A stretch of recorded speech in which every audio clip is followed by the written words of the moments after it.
Есімім Хайырмуллин Арна.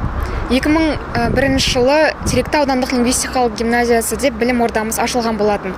Оның негізі қаланып, 2020 жылы облыстық дарынды балаларға арналған мамандандырылған мектеп гимназия интернаты деген ат берілсе, бір жылдан кейін Абай атындағы гимназия болып қала берді.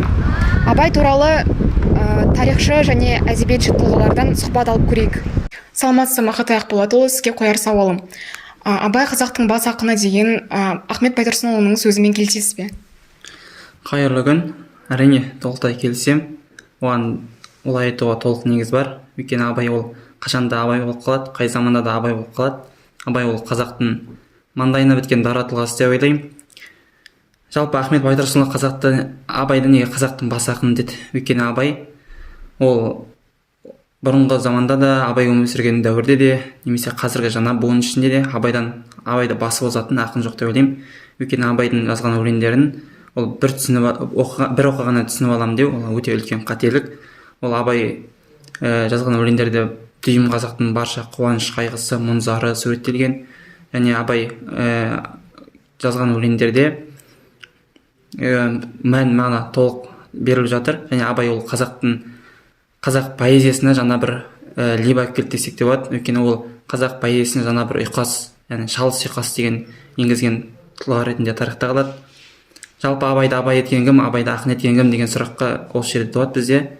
Абайды Абай еткен, Абайды ақын еткен бұл жерде бізде әжесі Зере, әкесі Құнанбай, анасы Ұлжан болса, яғни сол замандағы ел ішіндегі өзгерістер, барша қоғамдағы өзгерістер Абайдың қазақтың бас ақыны деген атқа лайық болуына үлкен септігін тигізді деп ойлаймын. Саламатсыз, Думан Аушаұлы, сізге қоятын сауалым.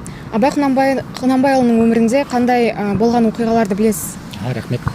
Енді Абай атамыз қазақтың бас ақыны болып саналады.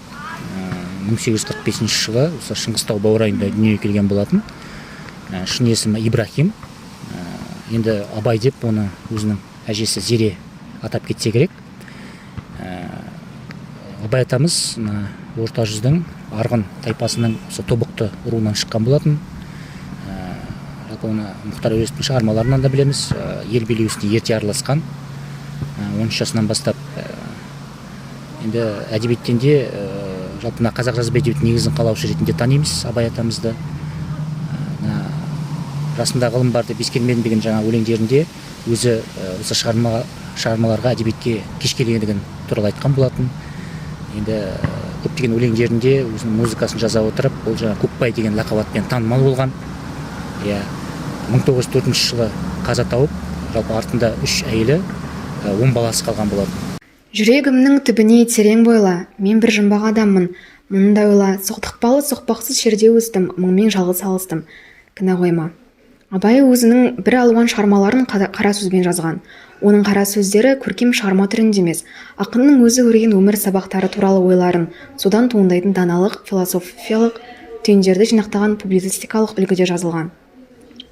Мұхтар Әуезовтің Абай жолын қанша рет оқысаңыз, сонша рет түрлі ойға қаласыз. Себебі шығарманың ерекшелігі сондай деңгейде жазылған болатын. Абай адамдарды осы дүниеде игілікті еңбек етіп, өнер ғылым тауып, өз тіршілігін оңалтып, рахат көруге насихаттайды. Халықты өнер ғылым жолына жұмылдырады. Ғылым таппай мақтанба, орын таппай баптанба. Болмасаң да ұқсап бақ, бір ғылымды көрсеңіз, ондай болмақ қайда деп айтпа ғылым сүйсеңіз дейді.